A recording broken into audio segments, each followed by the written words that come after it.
ഇപ്പം ശരിയാക്കി തരാമെന്ന് പറയും. ഇത് ഏറ്റവും കൂടി പറയണ ആരാണെന്ന് അറിയാമോ? പിശാച. ഇവനിങ്ങനെ കണ്ണും വെച്ച് ബൈബിൾ പറയണമെന്ന് അറിയാമോ? ബൈബിൾ പറയണത് ഇവനിങ്ങനെ കണ്ണും വെച്ച് വാതിക്കലിങ്ങനെ നിൽക്കുകയാണ്. നമുക്ക് എന്തെങ്കിലും തെറ്റിക്കഴിഞ്ഞാൽ അപ്പം ഇവൻ ചാടി പറ്റും. അതുകൊണ്ട് ബൈബിൾ പറയും, നീ തെറ്റ് ചെയ്യാതിരിക്കാൻ നോക്കണമെന്ന് പറയാം, അല്ലെങ്കിൽ അവൻ നിന്നെ കണ്ണു വെച്ചിട്ടുണ്ടെന്ന് പറയാം. ഇത് വായിച്ചത് ഭാഗം വായിച്ചേ. ഉൽപ്പത്തി 4:7. അല്ലെങ്കിൽ അല്പം തെറ്റിപ്പോയാൽ ഉടനെ അവൻ പറയും, ഇപ്പം ശരിയാക്കി തരാം, അപ്പം ഞാൻ കയറി വരും.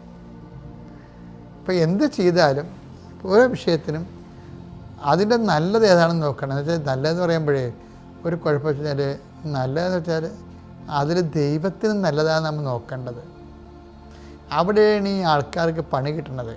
അവർ നല്ലതെന്നൊക്കെ എനിക്ക് തോന്നി, അത് നല്ലതാണെന്ന് തോന്നി അങ്ങനെ ചെയ്തതാണെന്ന് പറയും. പക്ഷെ അവിടെ എന്താ വിഷയം? അത് ദൈവത്തിന് നല്ലതാണെന്ന് നോക്കണം. നല്ലതായിട്ട് തന്നെയാണ് നമ്മുടെ ജീവിതം ക്രമീകരിക്കണമെങ്കിൽ ദൈവം നമ്മളെ കൊണ്ട് നല്ലതേ ചെയ്യിക്കത്തുള്ളൂ, ചിന്തിപ്പിക്കത്തുള്ളൂ, നടപ്പിൽ വരുത്തിക്കത്തുള്ളൂ.